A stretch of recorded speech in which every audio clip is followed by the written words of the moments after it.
તમે જોઈ રહ્યા છો ટીવી 13 ગુજરાતી ડિજિટલ. હું છું વિશ્વા ત્રિવેદી. નજર કરી લઈએ ટોપ ન્યૂઝ પર. દિલ્હી વિકાસ સત્તામંડળ DDA દ્વારા હાઈકોર્ટના નિર્દેશો બાદ કાળકાજીના ભૂમિહીન કેમ્પ વિસ્તારમાં 1200 ઝૂંપડાઓ તોડી પાડવામાં આવ્યા છે. વિરોધ પક્ષના નેતા આતિશીએ મુખ્યમંત્રી રેખા ગુપ્તાની નિષ્ક્રિયતા પર ઉઠાવ્યા પ્રશ્નો. સ્થાનિક રહેવાસીઓ જે મોટાભાગે મજૂર વર્ગના છે પુનર્વસન માટે સરકાર પાસે બીજું રહેઠાણ આપવાની આશા રાખી રહ્યા છે. હિસારની અદાલતે જ્યોતિ મલ્હોત્રાની જામીન અરજી નામંજૂર કરી.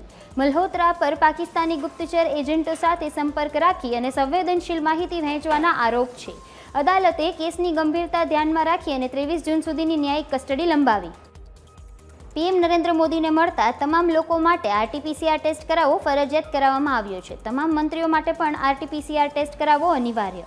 દેશમાં વધતા જતા કોરોનાના કેસ અંગે લેવાયું પગલું. રાહુલ ગાંધીએ PM મોદીને પત્ર લખી દલિત, OBC અને અન્ય પછાત વર્ગના વિદ્યાર્થીઓ માટે હોસ્ટેલની ખરાબ સ્થિતિ અને સ્કોલરશિપ વિલંબ અંગે ચિંતાઓ વ્યક્ત કરી.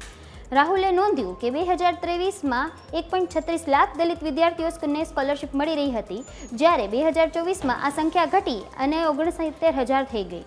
સરકારને હોસ્ટેલની સુવિધાઓ સુધારવા અને સ્કોલરશિપ રકમ વધારવા માટે સમયસર ચૂકવણી સુનિશ્ચિત થાય તે અંગે કરી અપીલ. PM મોદીએ 33 દેશોની મુલાકાત લીધેલા 7 પ્રતિનિધિમંડળના સભ્યો સાથે કરી મુલાકાત. 51 નેતાઓ અને 8 રાજદૂતોએ લીધો ભાગ. સાંસદોએ પોતાના અનુભવો PM મોદીને શેર કર્યા અને ડિનર કર્યું. રાજા રઘુવંશી હત્યા કેસમાં શિલોંગ પોલીસ સામે સોનમે હત્યાનો ગુનો કબૂલ્યો.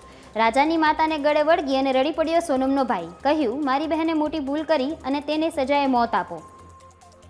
ગુજરાતના 35 મુસાફરો ભરેલી બસ ઉત્તરાખંડમાં પલટી. ઉત્તરકાશીથી કેદારનાથ જતી બસને ટિહરી ઘનસાલી રોડ પર નડ્યો અકસ્માત. 3 લોકો ઘાયલ અને ઈજાગ્રસ્તોને સારવાર માટે હોસ્પિટલ ખસેડાયા. અમદાવાદમાં રિલીફ રોડ પર ઇલેક્ટ્રોનિક્સ હબ પર ક્રાઇમ બ્રાન્ચના દરોડા. અનધિકૃત સિમ કાર્ડનું વેચાણ અને અન્ય બાબતોને લઈને રેડ. રથયાત્રા પહેલા સુરક્ષાને ધ્યાનમાં રાખી કરાઈ કાર્યવાહી. રાજકોટમાં ફરી એકવાર લુખ્ખા તત્વો બેફામ. જંકશન પ્લોટ વિસ્તારમાં ઝુલેલાલ નગરમાં વાહનોમાં તોડફોડ. CCTVમાં કેદ થઈ સમગ્ર ઘટના. અસામાજિક તત્વો વિરુદ્ધ નોંધાઈ ફરિયાદ. ગુજરાતમાં કોરોનાના વધતા કેસ મામલે આરોગ્ય મંત્રી ઋષિકેશ પટેલનું નિવેદન. લોકોને ભીડવાળી જગ્યાએ કામ વિના જવાનું ટાળવા સૂચન. સાથે જ ઘરે બેઠા જ રથયાત્રાના દર્શન કરવા કરી અપીલ.